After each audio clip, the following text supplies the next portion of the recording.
Welcome to movie brand. Rahul ഈശ്വറിനെ പോലെ തന്നെ പ്രേക്ഷകർക്ക് സുപരിചിതയാണ് അദ്ദേഹത്തിന്റെ ഭാര്യയും അവതാരകയും നർത്തകിയുമായ ദീപ രാഹുൽ ഈശ്വർ. ഇപ്പോഴിതാ ഒരു മാധ്യമത്തിന് നൽകിയ ഒരു അഭിമുഖത്തിൽ സംസാരിക്കവേ ദീപ പറഞ്ഞ വാക്കുകളാണ് സോഷ്യൽ മീഡിയയിൽ വൈറലായി മാറുന്നത്. നടി കേസിൽ എന്തുകൊണ്ട് രാഹുൽ ദിലീപിനെ പിന്തുണയ്ക്കുന്നുവെന്നും ഹേമ കമ്മിറ്റി റിപ്പോർട്ടിൽ കുറ്റാരോപിതരെ എന്തുകൊണ്ട് രാഹുൽ പിന്തുണച്ചുവെന്നും ദീപ വിശദീകരിച്ചു.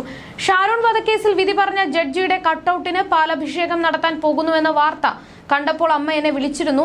ഇത് ഭയങ്കര ഓവറല്ലേ എന്ന് ചോദിച്ചു.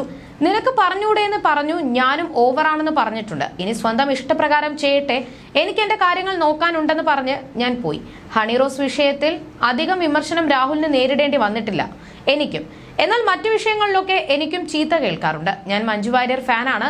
ദിലീപ് വിഷയത്തിലായാലും ഹേമ കമ്മിറ്റി വിഷയത്തിലായാലും രാഹുൽ എങ്ങനെ ഇത്ര ഉറപ്പിച്ചു പറയുന്നതെന്ന് ഞാൻ ചോദിക്കും. പക്ഷേ അദ്ദേഹം കേസ് കൃത്യമായി പഠിച്ചാണ് വിമർശിക്കുന്നത്.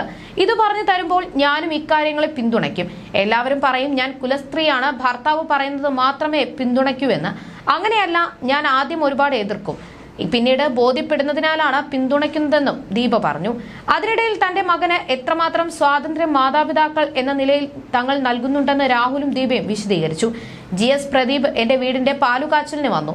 വലിയ മനുഷ്യനാണല്ലോ. അദ്ദേഹത്തെ കണ്ടപ്പോൾ മകനോട് കാലു തൊട്ട് തൊഴാൻ ഞാൻ പറഞ്ഞു. അവൻ തയ്യാറായില്ല. പല ആവർത്തി പറഞ്ഞതിന് ശേഷം അവൻ കാലു തൊട്ടു. പക്ഷേ എഴുന്നേറ്റ പാടെ എന്റെ മുഖത്ത് ഒരൊറ്റ അടി. ഞാൻ ഞെട്ടിപ്പോയി. എല്ലാവരും നോക്കുന്നു. ഞാൻ പെട്ടെന്ന് പറഞ്ഞു, ഞങ്ങൾ കൂട്ടുകാരെ പോലെയാണെന്ന്. എനിക്ക് ചിരി വരുന്നുണ്ട്, ദേഷ്യം വരുന്നുണ്ട്. കാര്യം എല്ലാവരും നോക്കുകയാണല്ലോ. മകൻ 5 വയസ്സുള്ളപ്പോഴാണിത്. അവന് അങ്ങനെ ചെയ്യാൻ താല്പര്യമില്ലായിരുന്നു. ഞാനാണെങ്കിൽ മകനെ സംസ്കാര സമ്പന്നനായിട്ടാണ് വളർത്തുന്നതെന്നൊക്കെ പ്രദീപ് ജിയെ കാണിക്കാമെന്നൊക്കെ വെച്ച് ചെയ്തതാണ്. കാല് തൊടുന്നതൊക്കെ നമ്മുടെ സംസ്കാരമാണ്. പക്ഷേ ഒരു പരിധിക്കപ്പുറം മക്കളെ നിർബന്ധിക്കരുതെന്ന് ഞാൻ അന്ന് പഠിച്ചു.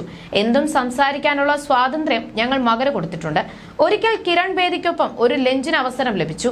ഞങ്ങൾ കുടുംബസമേതമുണ്ട്. മകന്റെ ഹോബി ചോദിച്ചപ്പോൾ അവൻ പാടുമെന്ന് ഞാൻ പറഞ്ഞു. അവർ ചോദിച്ചു ഒരു പാട്ട് പാടാമോ എന്ന്. എന്നാൽ എനിക്ക് പറ്റില്ല, മൂടില്ലെന്നായിരുന്നു അവന്റെ മറുപടി.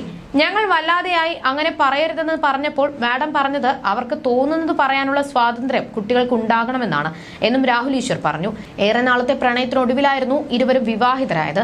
അവതാരികയായിട്ടാണ് ദീപ കരിയർ ആരംഭിക്കുന്നത്. വിവാഹം കഴിഞ്ഞ സമയത്ത് എല്ലാം തന്നെ രാഹുൽ ഈശ്വർ സ്ഥിരമായി അമ്പലങ്ങളിൽ പ്രഭാഷണത്തിന് പോകാറുണ്ടായിരുന്നു എന്നാണ് ദീപ പറയുന്നത്. അതുകൊണ്ട് തന്നെ ഒരിക്കൽ പോലും കാണാൻ കിട്ടാത്ത അവസ്ഥയായിരുന്നു എന്നും ആ സമയത്ത് ഒരുപാട് ബോറടിച്ച സമയമായിരുന്നു എന്നുമാണ് ദീപ മുൻപൊരിക്കൽ ഒരു അഭിമുഖത്തിൽ സംസാരിക്കവേ പറഞ്ഞത്.